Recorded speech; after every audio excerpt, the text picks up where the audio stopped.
especially if no one believed they'd both been in danger. Robert Boyd had begun pestering Maggie a month ago and, despite her rejection, had kept it up.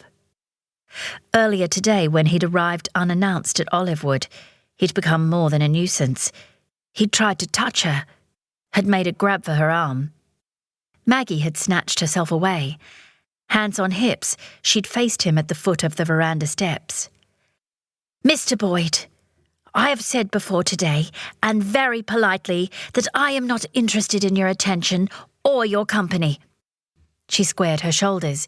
"Even if you were not married, yet still you have persisted, unwelcome, uninvited, and now you dare lay your hand on my person.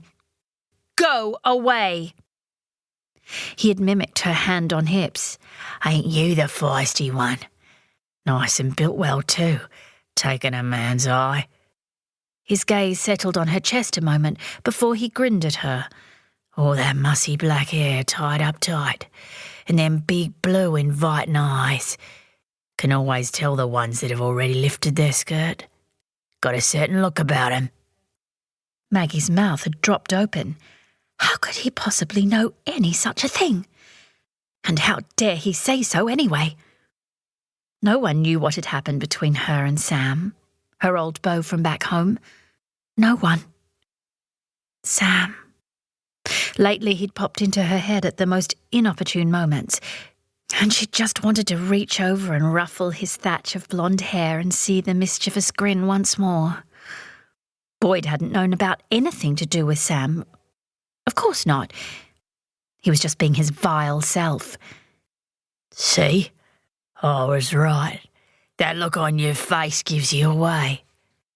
He gave a derisive snort. "It's hard, all right. I'll get what I've come for. All your fancy blathering about rights and such mean nothing to me." He looked around with an exaggerated swivel of his head. "It looks like there's no one here to stop me." "I'll stop you!" she cried, the blaze of anger streaking her cheeks.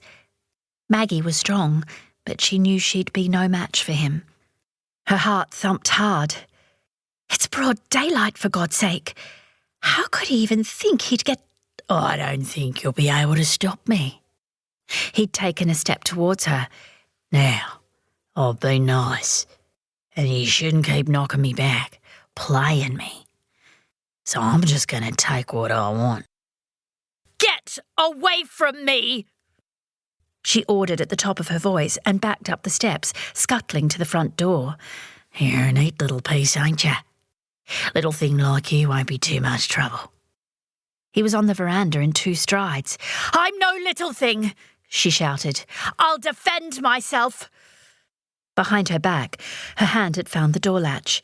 She well knew there was no one around to help. The Chaffees had gone to visit another family across the river. Boyd barked out a laugh. "Defend yourself, will ya? Now that is funny. Might be nice inside this big house. What do you say?"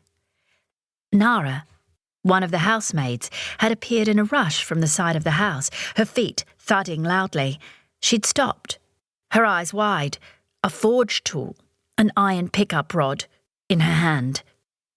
Boyd flicked his hand at her. "And there's another little thing. Get!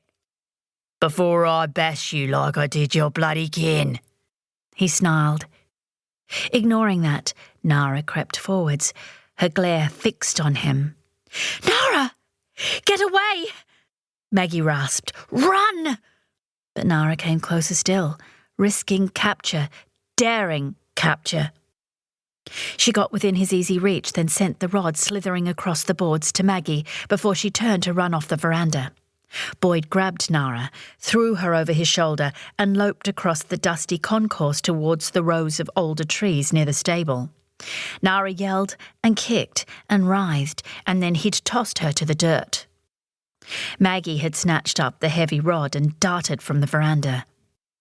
Boyd had already dropped his weight on Nara, and she pounded him with her fists, then gouged at his eyes.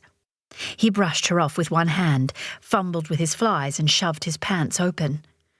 As he pushed Nara's dress up and thrusted, Maggie let out an enraged cry, and still...